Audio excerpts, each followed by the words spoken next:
साथ तृप्ति उपाध्याय और यहाँ पर अगले आधे घंटे में कमोडिटी बाजार का पूरा अपडेट आपको मिलेगा।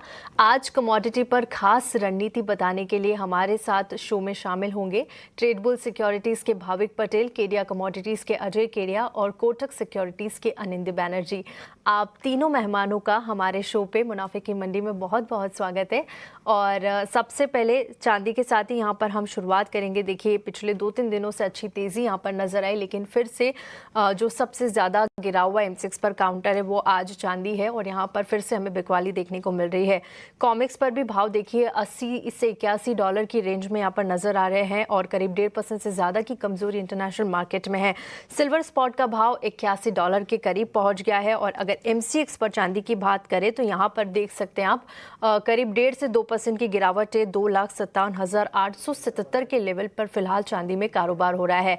अजय सर, आप बताइए, चांदी में जिस तरह से हमने तेजी देखी और अब फिर से यहाँ पर बिकवाली होती हुई नजर आ रही है, क्या निवेशक थोड़े से डरे हुए हैं इन लेवल्स पर? क्योंकि एक दिन अच्छी तेजी देखते हैं, उसके बाद एक फिर से करेक्शन आ जाए तो आ जाता है, तो क्या उन्हें लगता है कि एक बाउंस आता है तो वहां से फिर वो प्रॉफिट बुकिंग शुरू कर देते हैं?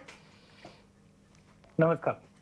बिल्कुल आप सही बोल रहे हैं कि मार्केट में एज ऑफ नाउ इन्वेस्टर या ट्रेडर दोनों ही डरे हुए हैं। बिकॉज पहला चीज, आप मार्जिन की अगर बात कर लेते हैं तो मार्जिन काफी ज्यादा बढ़े हुए और जल्द ऐसा नहीं लग रहा कि मार्जिन में कुछ कूल ऑफ आता हुआ दिखाई देगा, जिसकी वजह से डेरिवेटिव मार्केट में जो लिवरेजिंग पोजीशन बना के काम करते हैं वो मार्केट से इस वक्त थोड़ा बाहर है।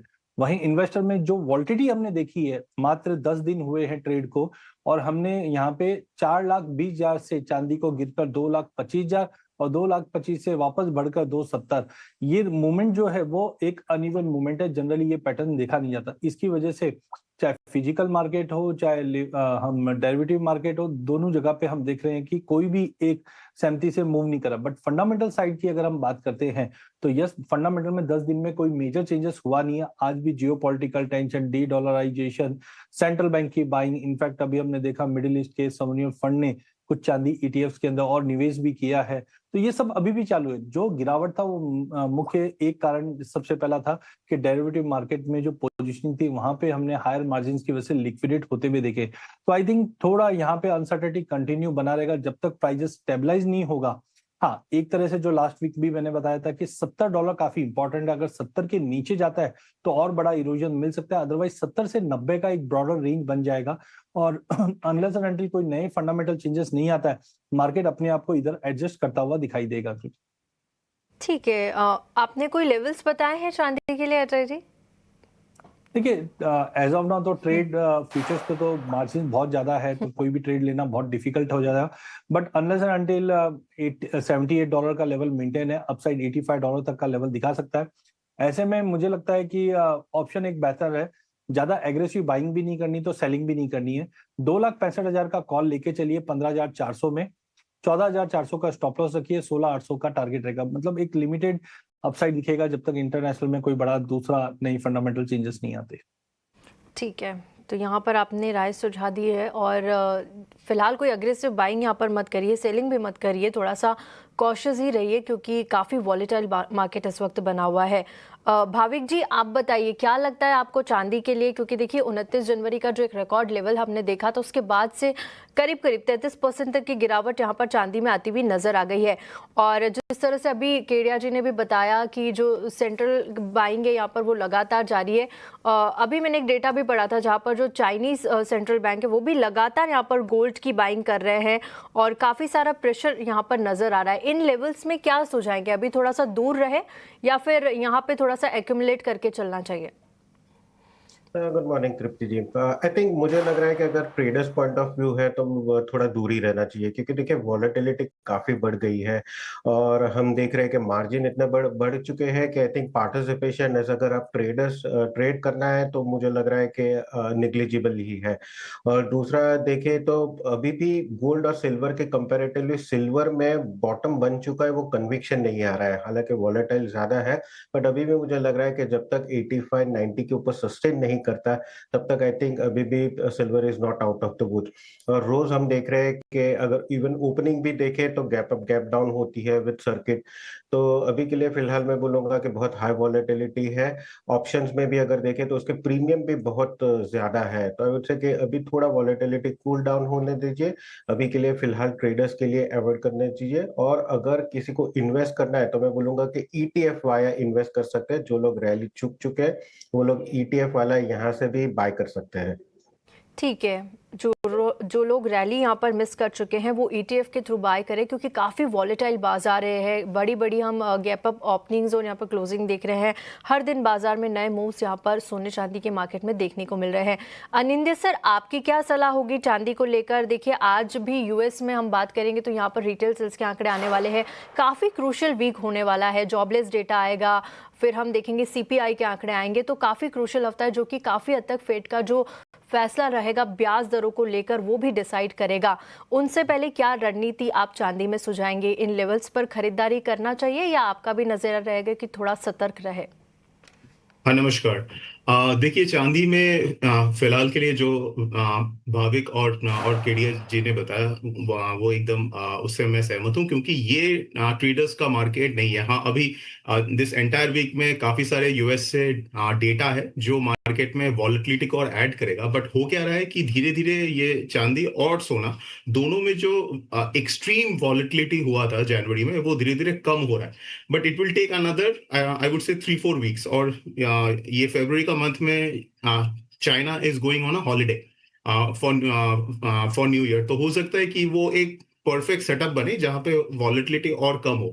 ये मार्केट है फॉर इन्वेस्टर्स, क्योंकि अगर हम लोग सिल्वर मार्केट को देखें, अगर सिल्वर मार्केट में टिपिकल बूम और बस्ट का साइकिल होता तो जनरली क्या देखा जाता कि आफ्टर अ 40-50% करेक्शन जो फिजिकल होल्डर्स है ऑफ मेटल वो आके एक्सचेंज में अपना डिलीवरी करते। और जो फॉरवर्ड कर्व है, जो अभी बैकवर्डेशन है, चाइना में 1 साल का 10% का बैकवर्डेशन है, वो कॉन्टेंगो में चला जाता। वो नहीं हो रहा है। उल्टा हो क्या रहा है कि कॉमेक्स, एलबीएम, शांघाई तीनों एक्सचेंज से कंटिन्यूअस इन्वेंट्री का ड्रेन है। और वो क्रिटिकली एक लो लेवल पे इन्वेंट्री आ चुका है तीनों जगह। तो मतलब जितना प्राइस यहाँ से नीचे जाएगा ये मार्केट और उतना ही टाइट होते जाएगा, विच इज नॉट सरप्राइजिंग, क्योंकि आप अगर डिमांड सप्लाई का आंकड़ा देखते हैं, सिर्फ 3000 टन सालाना बचता है आफ्टर इंडस्ट्रियल डिमांड और other demand to meet investment demand. और ये इन्वेस्टमेंट डिमांड कोई ईटीएफ या इंडिविजुअल से नहीं आ रहा है, ये आ रहा है from government, central banks and industries जो अपना इन्वेंट्री को बिल्डअप करना चाहते हैं। तो इसके लिए जो लॉन्ग टर्म या मीडियम टर्म व्यू है सिल्वर के लिए, वो बहुत ही कंस्ट्रक्टिव है। और जितना ये सिल्वर प्राइसेस $100 के नीचे टाइम स्पेंड करेगा, उतना ही इसमें सॉलिड बेस बनेगा for a multi bagger move in the coming times, जो फिजिकल मार्केट ड्रिवन हो। क्योंकि जनवरी वाला जो मूव था वो फाइनेंशियल इन्वेस्टर्स ड्रिवन था, इसके लिए दे वर वीक हैंड्स, उसका फ्लैश आउट हो गया। और वो बीच बीच में मार्केट में आएंगे because they chase momentum. But ये जो नेक्स्ट मूव बनेगा सिल्वर में, वो एक्चुअली फिजिकल टाइटनेस का मूव बनेगा, जो हम लोगों को एक झलक दिखा था इन अक्टूबर।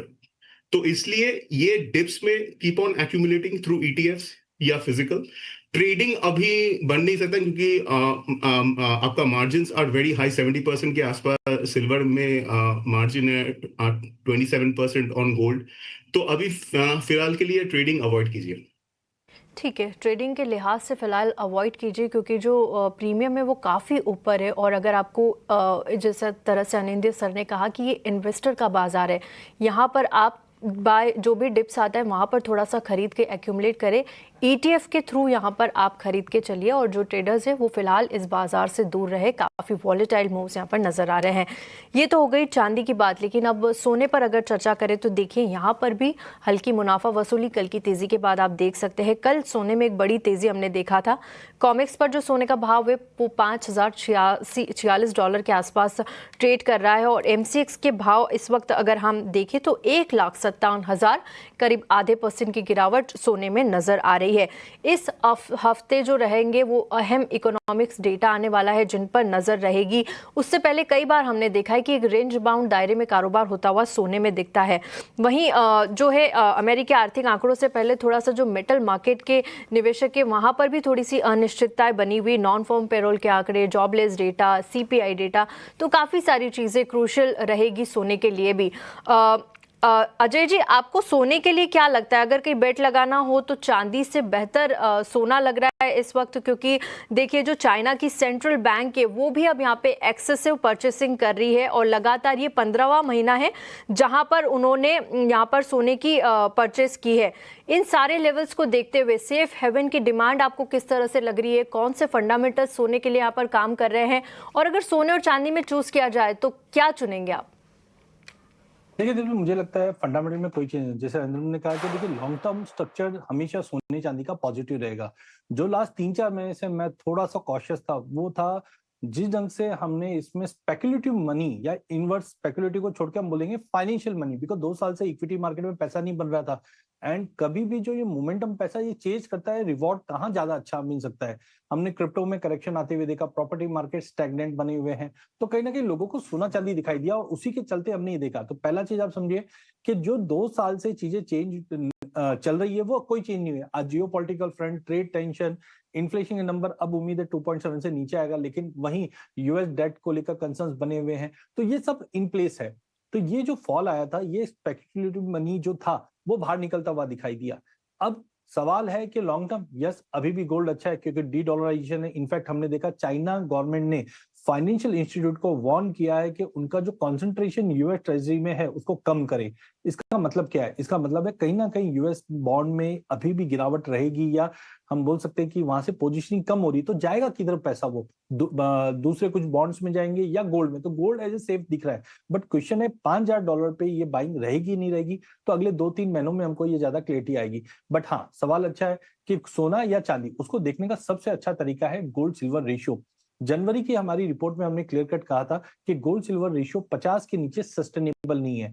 ड्यूरिंग दिस 28 जनवरी को जो स्पाइक आया था उसमें 4380 का हमने गोल्ड सिल्वर रेशियो में एक लो लगते हुए देखा। अब यहां से ये रिकवर कर रहा है और जनरली इसका जो एक टॉप एवरेजिंग होगा वो $70 से $72 के आसपास रहेगा। इस वक्त ये रेशियो 61 के करीब है, which makes gold cheaper than या अंडर परफॉर्म सिल्वर के मुकाबले। तो यस, आई वुड प्रीफर कि गोल्ड ज्यादा स्टेबल रहेगा एज कंपेयर टू सिल्वर। और हमने देखा भी है कि चांदी 45 से 48% टूट जाती है, लेकिन गोल्ड 22 से 24% ही। तो यस, मुझे लगता है करंट लेवल से गोल्ड अभी भी सेफ है as compare to silver right now. तो I would prefer to be side, अगर हम पकड़े एक को तो गोल्ड ज्यादा अच्छा लगता है। ऐसे में ट्रेड डेफिनेटली थोड़ा सा अवॉइड ही करना चाहिए। बट आई थिंक 1,56,000 का कॉल लिया जा सकता है 5300 रुपए में। 4700 के स्टॉप लॉस है और 6000 का उसका टारगेट रखिए। बट ये मोमेंटम में ही देखिए, कोई बड़ी पोजीशन एज ऑफ नाउ मत बनाइए जब तक कुछ क्लैरिटी और मार्केट में कंस्ट्रक्टिव दिखाई नहीं देता है। ठीक है, सिल्वर के मुकाबले सोना यहाँ पर ज़्यादा मजबूत है और कोई बड़ी पोजीशन यहाँ पर बनाकर मत चलिए क्योंकि अभी भी मार्केट जो है वो वॉलेटाइल है। लेवल्स भी आपको केरिया जी ने बताए हैं, उन लेवल्स का ध्यान रखिए। चलिए आगे बढ़ते हैं और अब स्टील कीमतें हम देख रहे हैं 20 महीने के ऊपरी स्तर पर पहुँच गई है।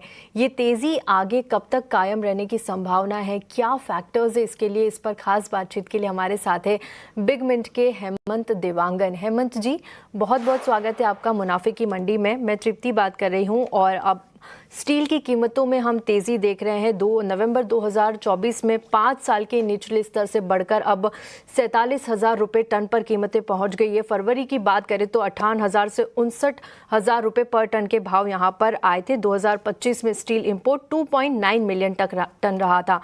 क्या लगता है आपको, जो कीमतों में 20 महीने के ऊपरी स्तर की बढ़ोतरी यहाँ पर आई है, क्या ये तेजी आगे भी टिकाऊ रहेगी? रिटेल निवेशकों के लिए क्या जोखिम यहाँ पर आप देख रहे हैं और आगे के लिए कौन से लेवल्स आपको आते हुए नजर आ रहे हैं?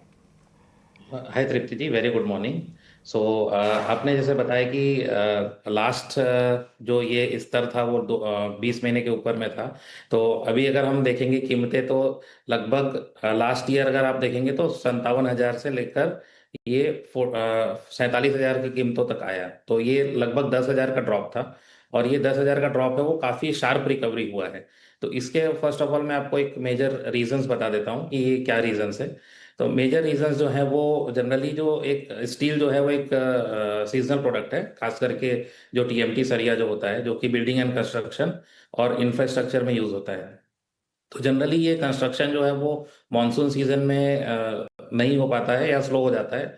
और काफ़ी सारे प्रोजेक्ट्स थे जो कि इस फिजिकल ईयर में जिसको कंप्लीट करना है, और इस साल लेट मानसून होने के कारण जो है वो टाइम कम मिला है जितने भी प्रोजेक्ट कंप्लीशन के लिए। तो लगभग ये नवंबर से ही इसमें तेजी आई है। नवंबर में बॉटम था 5 ईयर्स लो का, और ये दिसंबर से लेकर अभी जो जनवरी में है हमने देखा है कि 10,000 की वृद्धि हुई है। इसमें मेजर मेजर रीजन है आपके जो प्रोजेक्ट डिमांड है वो काफ़ी हाई है, और दूसरा जो बिल्डिंग एंड कंस्ट्रक्शन के भी काफ़ी डिमांड हाई है। दूसरे रीजंस है जो लेबर की अवेलेबिलिटी और जो सीजनल जो वेदर चेंज होता है वो काफ़ी प्रिफरेबल है ये जो कंस्ट्रक्शन के लिए। और ये जो स्तर हमको लगता है कि अगले 1 से 2 महीने तो ये स्तर जो है वो अप ट्रेंड में ही रहने वाला है।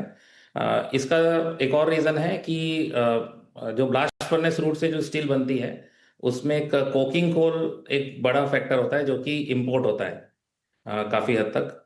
और ये जो इम्पोर्टेड कोकिंग कोल की जो वैल्यूज़ है वो लगभग 30% ईयर ऑन ईयर बेसिस पे वृद्धि हुई है।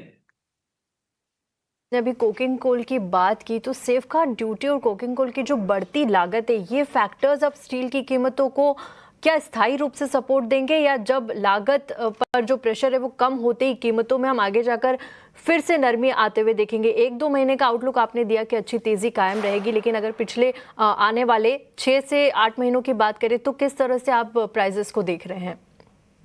सो तृप्ति जी, इसमें मैं आपको दो पार्ट में बांटूंगा, क्योंकि स्टील मेजर दो प्रोडक्ट्स होते हैं। एक होता है हॉट रोल्ड कॉइल जो कि इंडस्ट्रियल डिमांड में जाता है, और दूसरा होता है टीएमटी सरिया जो कि बिल्डिंग कंस्ट्रक्शन एंड इंफ्रास्ट्रक्चर में जाता है। तो जनरली जो सेफगार्ड ड्यूटी का जो इम्प्लीमेंटेशन हुआ है ये एक फ्लैट स्टील प्रोडक्ट के लिए है, जो कि एचआरसी हॉट रोल्ड कॉइल की कीमतों में वृद्धि आई है। और ये जो है वो 3 साल की अवधि के लिए गवर्नमेंट ने इम्प्लीमेंट किया है। तो अगर हम देखेंगे कि एचआरसी की कीमतों में भी लगभग 4 से 5 हजार की वृद्धि हुई है। तो जब ये सेफगार्ड ड्यूटी 30 दिसंबर को इम्प्लीमेंट हुआ था तभी एचआरसी की कीमतें लगभग 50,000 प्रति टन थी, और अभी ये लगभग 54,000 प्रति टन है जो मुंबई पे ट्रेड हो रहा है। और अभी भी अगर हम देखें कि इम्पोर्टेड एचआरसी जो है वो लगभग 56,000 के आसपास है। तो 2,000 का गैप अभी भी दिख रहा है। अगर 56,000 के ऊपर डोमेस्टिक कीमतें जाती है तो इम्पोर्ट वायबल हो जाएगा।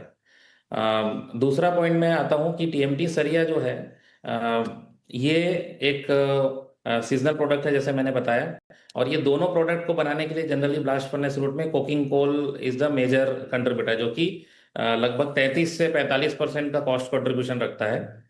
तो ये जनरली एक बड़ा प्रेशर रहेगा ब्लास्ट फर्नेस मैन्युफैक्चरर्स के लिए कि अगर कीमतें ड्रॉप भी होती है देन अगेन वहाँ पे कॉस्ट कंट्रीब्यूशन उनको देखना पड़ेगा कि क्या निकल के आ रहा है। तो वो बिल्कुल सपोर्ट करेगा कोकिंग कोल की प्रेशर जो है। और सेफगार्ड ड्यूटी जो है वो अगले 3 साल की अवधि के लिए लगा है। तो ये एक परमानेंट आप बोल सकते हैं कि पॉलिसी शिफ्ट है। ठीक है, एक पॉलिसी शिफ्ट है और स्थायी रूप से भी यहाँ पर आगे जाकर ये कीमतों को सपोर्ट कर रहा है। लेकिन जिस तरह से 20 महीने की ऊंचाई पर कीमतें पहुँच गई है, क्या इस बढ़ोतरी के बाद एक अहम सवाल ये भी उठता है कि स्टील शेयरों में अभी और तेज़ी आने की गुंजाइश है, या फिर जो डिमांड है उसमें अगर कमज़ोरी आती है तो आगे जाकर ये जो रैली चल रही है इस पर भी ब्रेक लगता हुआ दिखेगा? तो तृप्ति जी, स्टील शेयर्स और स्टील प्राइसेस का कोरिलेशन बीइंग हम प्राइस रिपोर्टिंग एजेंसी है, we are very neutral to the industry. But हम लोग जो टेक्निकल टर्म्स में इसको निकालते हैं that is EBITDA per tonne. So जितने भी मैन्युफैक्चरर्स है like Steel Authority of India Limited, Tata steel, JSW, JSPL, तो ये जो लिस्टेड कंपनीज हैं वो अपने क्वार्टर रिजल्ट निकालती है और उससे इबिटा पर टन कैलकुलेट होता है, जो कि लास्ट क्वार्टर में 5,000 से लेकर 13,500 के रेंज में था। फॉर श्योर ये इबिटा पर टन वैल्यूज जो है वो बढ़ेगी Q4 के जब भी रिजल्ट आएंगे, क्योंकि प्राइस रियलाइजेशन जो है that is better than the cost, input cost. तो बिल्कुल वो EBITDA पर टन बढ़ेगा, बट मैं शेयर के वैल्यूएशन पे या फिर शेयर के अप ट्रेंड के लिए मैं कुछ आपको टिप्स नहीं दे सकता, being a neutral in the industry. बिल्कुल बिल्कुल हेमंत जी, हम फंडामेंटल्स ही जानना चाहते थे। जिस तरह से आपने बोला कि अब कामकाजी मुनाफे पे थोड़ा सा असर तो देखने को मिलेगा यहाँ पर, जिस तरह से कीमतें ऊंची होती हुई नज़र आ रही है। चलिए, आपका बहुत बहुत शुक्रिया हमारे साथ जुड़ने के लिए और इस तमाम चर्चा के लिए। शुक्रिया सर। धन्यवाद। आप जहां पर लगातार हम आपको कमोडिटी मार्केट का अपडेट दे रहे हैं। चलिए, अब जनवरी एमफी का डेटा भी आ गया है, एक बार फटाफट से नजर डाल लेते हैं।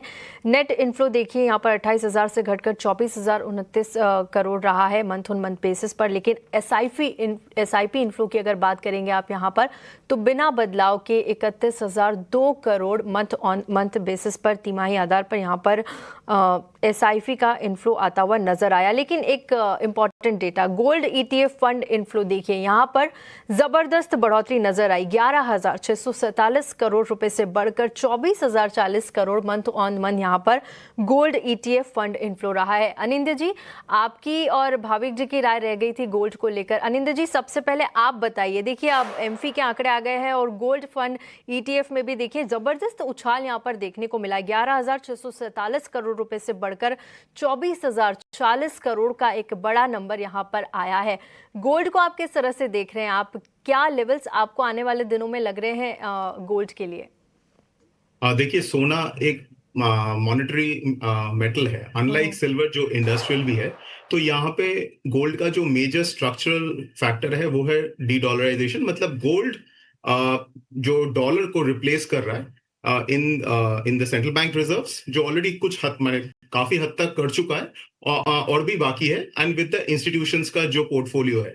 तो गोल्ड का जो लॉन्ग टर्म व्यू है in dollar terms, it is very positive.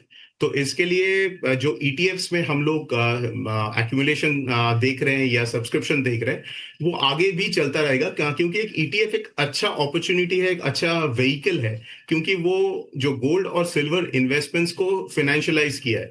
और वो जो इन्वेस्टर्स है, जो रिटेल इन्वेस्टर्स है, उनके लिए एक एवेन्यू क्रिएट कर दिया कि वो लोग यहाँ पे एसआईपी कर पाए। क्योंकि फिजिकल मार्केट में क्या होता है, आप एवरी वीक नहीं जा सकते क्योंकि एक लॉजिस्टिकल प्रॉब्लम है। तो ये जो एक हुआ है कि आपके डीमैट के थ्रू आप इन्वेस्ट कर सकते हो ये regularly in gold and silver, ये सबसे बड़ा एक एडवांटेज ऑफ द ईटीएफ। तो I think ETF will continue to see large inflows. बिल्कुल, तो यहाँ आगे जाकर भी आप ईटीएफ में बड़े इन्वेस्टमेंट और देखेंगे अच्छे नंबर्स यहाँ पर ईटीएफ के लिए भी आ रहे हैं लगातार। चलिए आगे बढ़ते हैं, कच्चे तेल और एनजी की बात कर लेते हैं। भाविक जी, आप बताइए, काफ़ी सारे फैक्टर्स, जो ज़्यादातर फैक्टर्स है वो जियोपॉलिटिकल टेंशन ही यहाँ पर है यूएस और ईरान के बीच, जिससे कच्चे तेल में थोड़ा सा दबाव यहाँ पर नज़र आ रहा है, क्योंकि कोई कॉन्क्रीट बातचीत या डेवलपमेंट्स होते हुए अभी फिलहाल नहीं दिख रहे हैं। आज की बात करें तो देखिए करीब आधे % से ज़्यादा की तेज़ी के साथ 5,818 के लेवल में कच्चे तेल में कारोबार हो रहा है। वहीं एक ऐसा काउंटर, नेचुरल गैस, काफ़ी वॉलेटाइल और काफ़ी बड़े मूव्स यहाँ पर भी दिखते हैं। अगर तेज़ी दिखती है तो 14 से 15% गिरावट आती है, तो वो भी 10 से 12% की दिखती है। फिलहाल आज देखिए 2% से ज़्यादा की गिरावट है और 281 के लेवल पर कारोबार हो रहा है।